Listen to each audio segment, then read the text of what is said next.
ಮಹಾಭಾರತಾದಿ ಸಚ್ಚಾಸ್ತ್ರಗಳ ಶ್ರವಣ ಮಾಡುವ ಸೌಭಾಗ್ಯ, ಮನಸ್ಸು ಇಂದ್ರಿಯಗಳು ಯಾವಾಗಲೂ ಭಗವಂತನ ಸೇವೆಯಲ್ಲಿ ತೊಡಗಿರುವಂತೆ ದಾಸ್ಯವನ್ನು ಮಾಡುವಂತಹ ಒಂದು ಯೋಗ,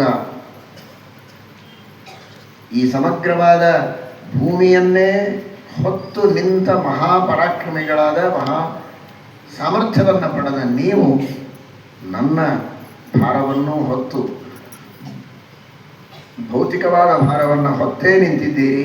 ನನ್ನ ಸಾಧನೆಯ ಭಾರವನ್ನು ನಿಮ್ಮ ಮೇಲೇನೆ ಹಾಕ್ತೇನೆ.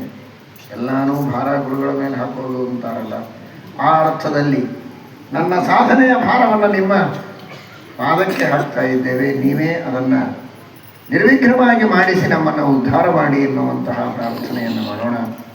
ಜೀವಸ್ವರೂಪವೇ ನಿಮ್ಮ ಅಧೀನ ಇದ್ದಾಗ ಅದನ್ನು ಮೋಕ್ಷ ಸಾಧನ ಮಾಡುವಂತೆ, ವ್ಯರ್ಥ ಕಾಲಹರಣ ಮಾಡದಂತೆ ನನ್ನ ಜೀವಸ್ವರೂಪವನ್ನು ಸನ್ಮಾರ್ಗದಲ್ಲಿ ನಡೆಯುವಂತೆ ಮಾಡಬೇಕು ಅಂತ ಅವರಿಗೆ ಪ್ರಾರ್ಥನೆಯನ್ನು ಮಾಡಿ, ನಿಮ್ಮದೇ ಆದ ವಸ್ತುಗಳನ್ನು ನಿಮಗೆ ಅರ್ಪಣೆ ಮಾಡ್ತಾ ಇದ್ದೇವೆ ಅಂತ. ಎಲ್ಲವೂ ಭಗವಂತನದು. ಆ ನಂತರದಲ್ಲಿ ತಾರತಮ್ಯ ಕ್ರಮದಲ್ಲಿ ಶೇಷದೇವರ ಅಧೀನವೂ ಹೌದು ಇದು.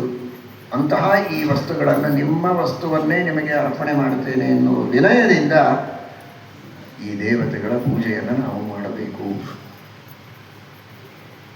ಗಣಪತಿ ಪೂಜೆ ಬರ್ತದೆ ಬರುವ ತಿಂಗಳು.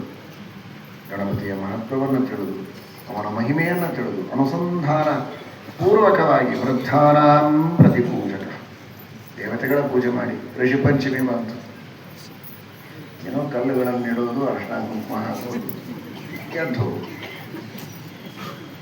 ಇಷ್ಟೇ ತಿಳ್ಕೋಬೇಡಿ.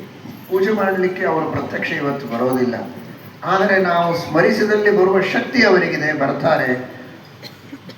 ಮಾಡುವ ಕಲ್ಲಿನಲ್ಲೇನೆ ಅವರು ಸನ್ನಿಹಿತರಾಗಿರ್ತಾರೆ, ಇಲ್ಲ ಅಂತಲ್ಲ. ಆದರೆ ಅವರ ಮಹಿಮೆ ತಿಳಿದು ಭಕ್ತಿಯಿಂದ ನಮ್ಮ ಜನ್ಮವನ್ನು ಸಾಧನಮಯವನ್ನಾಗಿ ಮಾಡಿ ಭಗವಂತನ ಉಪಾಸನೆಗೆ, ವ್ರತ ನಿಯಮ ಅನುಷ್ಠಾನಗಳಿಗೆ, ದೇವರ ಸೇವೆಗೆ ನಮ್ಮ ಶರೀರ, ನಮ್ಮ ಮನಸ್ಸು, ನಮ್ಮ ಇಂದ್ರಿಯಗಳು ಅಣಿಯಾಗುವಂತೆ ಮಾಡಿ ಅಂತ ಆ ಋಷಿಗಳಲ್ಲಿ ಪ್ರಾರ್ಥನೆಯನ್ನು ಮಾಡಿ ಅವರ ಮಹಿಮೆಯನ್ನು ತಿಳಿದು ಪೂಜೆ ಮಾಡಬೇಕು. ಹೀಗೆ ವೃದ್ಧಾನಾಂ ಪ್ರತಿಪೂಜಕ